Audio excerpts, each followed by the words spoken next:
بالوں کی پونی کیے اور گلے میں دوپٹہ ڈالے ماہا بہت اپسٹ لگ رہی تھی جب وہ چھت پہ رکھے ہوئے کبوتروں کے پنجرے میں سے ایک کبوتر ہاتھ میں پکڑے اسے دیکھ رہی تھی اور کبوتر اپنی نیم کھلی آنکھوں سے سہما ہوا تھا۔ کتنا معصوم ہے یہ کبوتر بھی، اپنے دشمن کا مقابلہ کرنے کی بجائے اپنی آنکھیں بند کر لیتا ہے اور سمجھتا ہے میں سب سے چھپ گیا ہوں، میری طرح جیسے میں نے موبائل سائلنٹ کر کے سمجھ رکھا ہے کہ میں محفوظ ہوں، جبکہ کبوتر کو بلی اس لیے آسانی سے پکڑ لیتی ہے کہ اس کی آنکھیں بند ہیں، حالانکہ یہ تو اڑ بھی سکتا ہے۔ میں بھی اپنی آنکھیں کھول کر بچ سکتی ہوں۔ ماہا کے چہرے کے تاثرات مایوسی کی بجائے ایک نئے خیال میں بدل گئے۔ مجھے بھی تو اپنے بارے میں سوچنا چاہیے، کب تک ایسے لوگوں کی نظروں کا نوالا بنتی رہوں گی۔ ماہا اس چھت کی طرف دیکھتے ہوئے سوچا جہاں اس دن وہ لڑکا کھڑا تھا اور آج وہاں کوئی بھی نہیں تھا۔ خالہ جان آپ؟ ماہا نے خوش دلی سے ملیحہ کی ماما کو آتے ہوئے دیکھ کر کہا۔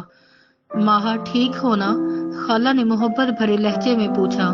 ماہا نے چمکتی آنکھوں سے کہا جی خالہ جان، وہ تمہاری بھابھی کہاں ہے؟ خالہ نے رازداری سے پوچھا۔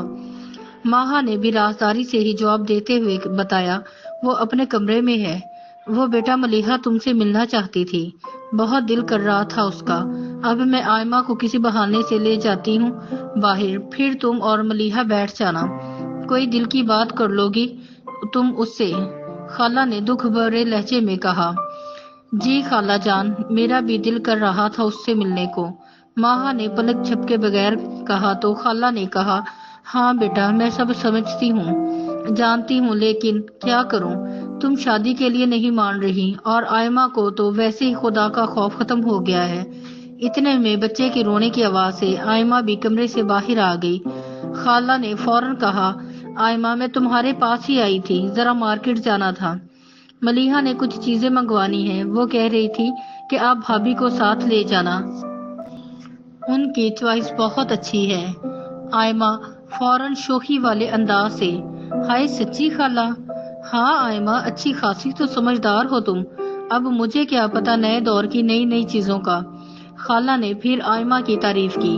اچھا خالہ میں تیار ہو جاتی ہوں، آپ فکر نہ کریں، آئمہ بھابھی خود کو عقل مند سمجھتے ہوئے بولی تو خالہ نے کہا یہ بچہ پکڑا دو ماہا کو، کتنا تنگ کر رہا ہے تمہیں، کتنی پریشان ہو جاتی ہو تم۔